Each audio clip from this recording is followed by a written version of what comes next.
Well, the electricity's been out in all of our county and town for about 18 hours now, but fortunately, I still have lights and power. Thanks to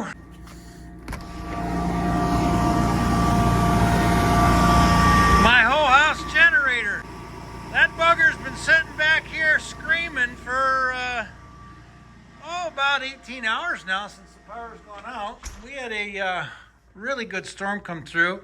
I'm guessing about 70-mile-an-hour winds, and I don't think I've ever seen it blow that hard up here.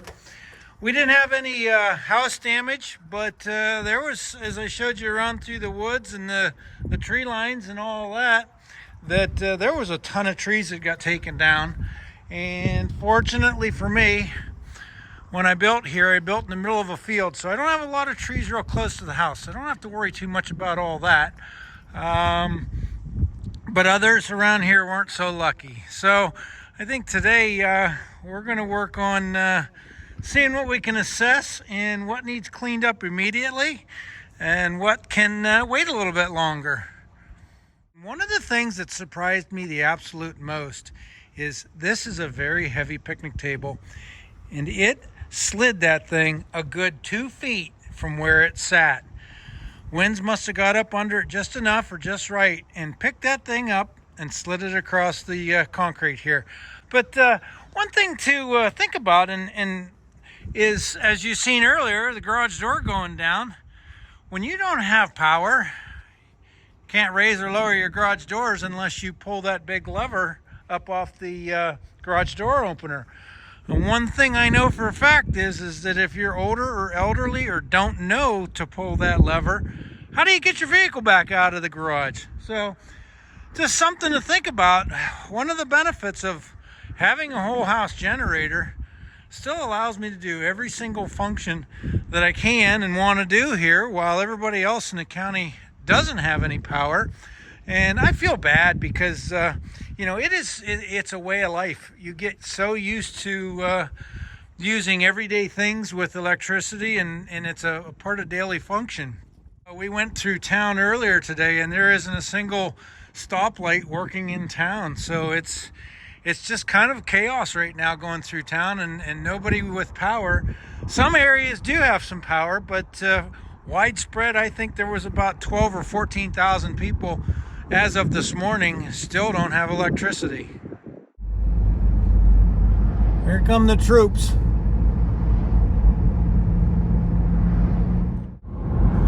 So as you come down along here, this road was closed last night, and it's a major road, and there was, I'll bet, a couple dozen trees down across the road last night. Now they've come through and since then cleaned it up, cut some of the limbs back, but you can see how the wind came from the left side over here, blew it across the right.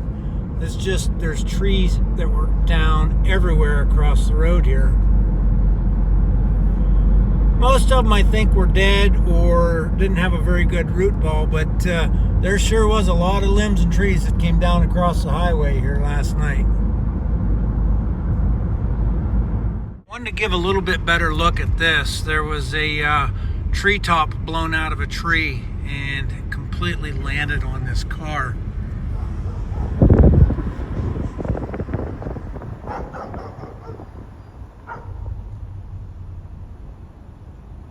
Blew that old dead tree over and absolutely crushed the car.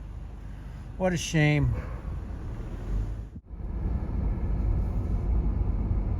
Just wanted to give you an example of trees that you really need to watch out for.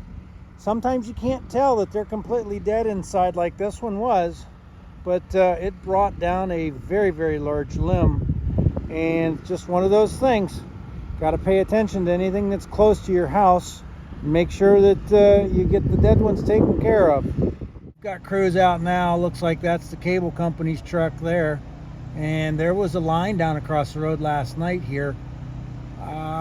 We're actually on the road where Adam lives on, and he's blocked both directions.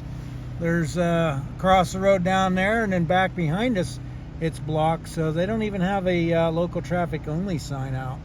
But they're trying to get the power lines picked back up off the roads all over the place. All right, so we took a ride over here to Adam's place just to see if he's got any power. And boy, he obviously doesn't know I'm here yet, but doesn't look like the power is affecting him at all. Hey, what the heck you got going here?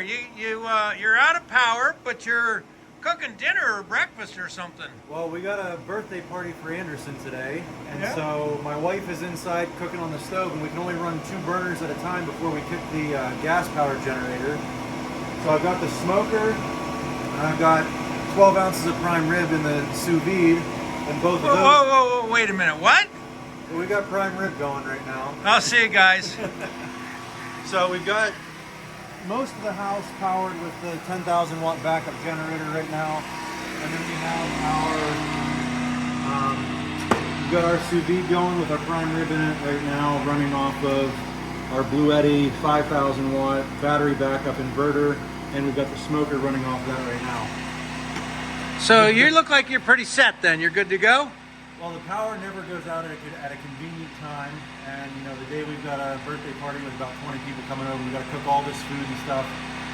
We're definitely overdrawing what the 10,000 watt gas generator will do, so it's nice that we do have both. It's not super convenient. We're still running extension cords, which is not what I'd like to be doing, but we're doing better than most, I would say. Yeah. Well, let's take a quick look back here at the generator you got running. So you've got a power line here, Adam, going into the house.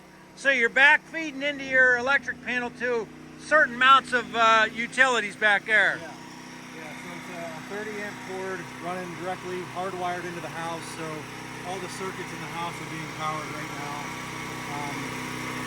But even though that's a pretty powerful portable generator, you still have to be careful what you turn on. You can't run the stove, the oven, the coffee pot, the toaster oven, all those things all at once, or else it'll be too much load for this and it'll stall it out. Well, like I spoke earlier, we've got everybody's been resourceful in how they can get a little bit of power to either save food that's in the refrigerator, things like that. And again, it goes back to, I've got that whole house generator I've had for many years, and Adam's got the Bluetti powering some things out here that he needs in the garage, and he's got the backup generator powering the stuff to the house. So, I feel bad for a lot of the people that are out of power right now, but it's also one of those things that you try to plan for. Yeah, we're coming up on 24 hours right now, and I just heard we might not have power for, and this might be a little fear-mongering, somebody said up to a week. I doubt it's going to be that long, but I bet you we aren't getting power back today. I doubt it either. So, well, I'm gonna let you go. You got work to do. You got the smoker going here, and I don't want to burn the food. You're able to still power that and still have a birthday party for Anderson, right? His three-year birthday. Yep. So, all right. Well, we'll let you go, and we're just running around and seeing how people are doing today. All right.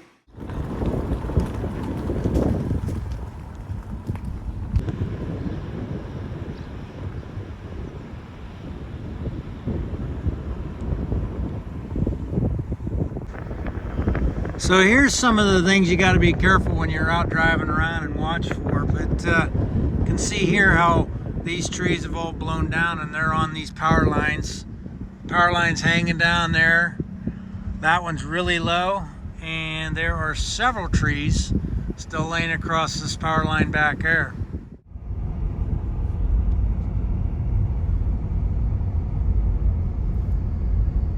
We've got another big tree down, and we have a fella out here clearing the road off.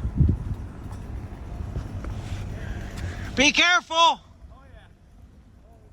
So we're out driving around checking on people, making sure they're doing okay, and I come across this young fella here, and he's out clearing some tree damage off of these lines here, and he assures us that they're not a power line, they're cable and things like that, and lives across the street, and this tree actually was blocking the road, so he's taking the time to come out and clean it all up today. Yeah. So how is it going for you anyhow? Going fine. Going well. Have a beautiful day to work. And I had a little help from my neighbor over here. Yeah? He bailed out for me for lunch. Oh, good. But, We've hauled about, this is 6 loads of that way up into the brush pile. So you had quite a mess from this tree. It actually blew over. Yeah, I think the big limb that's still attached came first and took this cherry tree with it. Okay. It's on top. I'm assuming it took this one down. And then you had trees all up into your yard Up into too? the middle of the yard, yeah. Wow. Across the road.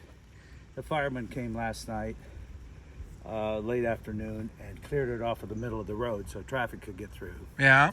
And then I'm just cleaning it up, get it out of the way here. So I'm going to assume you've probably been around here for quite a few years. Have you ever seen winds like we had yesterday come through here? Oh, maybe in my lifetime there's been a few like that, but that was pretty stiff stuff yesterday. I've never seen winds come through there like that. 30 years I've lived there, it was blowing pretty good. So we don't have power here yet. Yeah, I think most of the county is still out, and the surrounding counties is still out. But you know, it's weird because some people have power and some don't, but the majority don't right now. Yeah. So, well, wish I could give you a hand, but I think you got pretty much of it licked up here today. Yeah, I'm in good shape. All right, awesome. Well, you take care and be careful. Thanks. Thank you. All right, we have another spot here where it looks like the pole has broken. Some wires coming across here, down up to this house. So there's a lot of work to be done around here before a lot of people can start getting power back. Well, I think that's about all the storm damage video we're going to be doing today. I think it's time that we get out and start helping pick up and clean up some stuff around here. We are still without power, and from what I understand, there's still tens of thousands of people in the community without power. So we need to do what we can to get things straightened around and cleaned back up so everybody can get back to their normal lives again. If you've been through anything like this where you've got storm damage and power out, let me know. Drop a comment. How did you guys pass the time, and what did you do to, I guess, prepare and maybe make it a little bit better for the next one that comes along? I know I sure am glad that I've got my generator and health and ability to be able to go out and help others when they need it. Thanks for watching, and we'll see you again soon.